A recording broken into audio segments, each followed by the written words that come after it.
Hola, mi nombre es Everardo Velosa, docente del área de matemáticas en la institución educativa Monteloro del municipio de Tuluá Valle. Soy estudiante de la quinta corte de la maestría en enseñanza de las ciencias de la Universidad Autónoma de Manizales.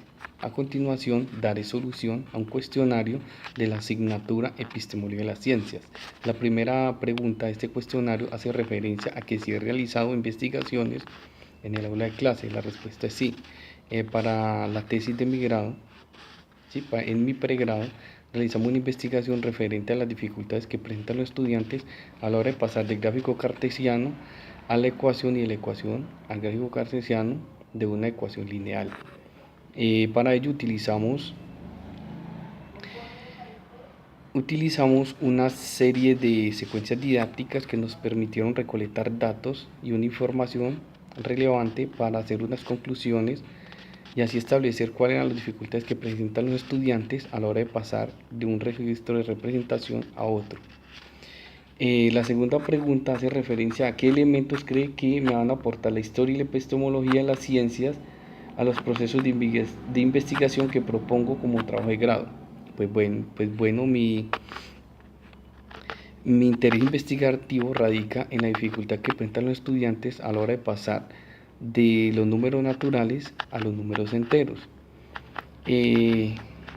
Queremos saber cuáles son las dificultades que subyacen en este paso de un sistema a otro y cuáles son las dificultades tanto en la representación como en las operaciones básicas. Ahora, ¿cómo ayudar ahí la epistemología y la historia? Pues en un primer paso, la historia me va a develar cuáles son las primeras culturas que trabajaron con los números enteros, cuál fue la necesidad que suscitó la creación de este conjunto numérico, cuál ha sido su evolución a través de los años y cómo está en este momento, ¿sí?, en la investigación en eso. Ahora, la epistemología me va a permitir realizar una reflexión crítica con respecto al estudio de los números enteros, lo cual implica una interpretación, aplicación y significado en diferentes conceptos del contexto. Ahora, ¿qué me va a permitir la epistemología? Me va a permitir mirar en el tiempo, con la ayuda de la historia, cómo fue fundamentado por los científicos este concepto, cómo apareció, cómo se utilizó primeramente, cómo fue aceptado, ¿sí?, quienes han trabajado sobre este conjunto numérico, cómo fue aceptado.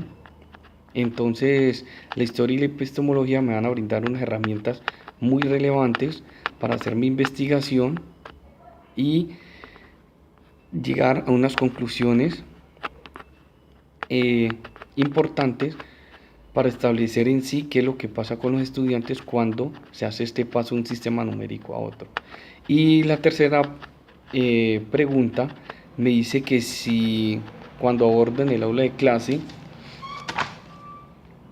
el proceso de enseñanza de mi disciplina, que si vinculo elementos de la historia antes de empezar mi clase, y la respuesta es sí.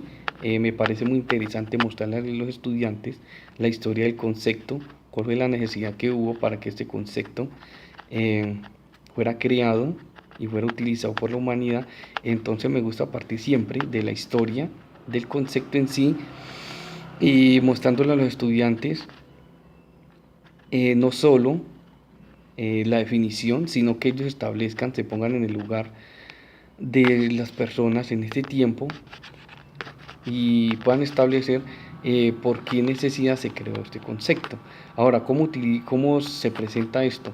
Se puede presentar, en mi caso, con presentaciones PowerPoint, videos, lecturas comprensivas, para que los estudiantes se apropien primero de la historia de este concepto y así presentarles la definición del concepto y así empezar un trabajo didáctico sobre el tema en cuestión.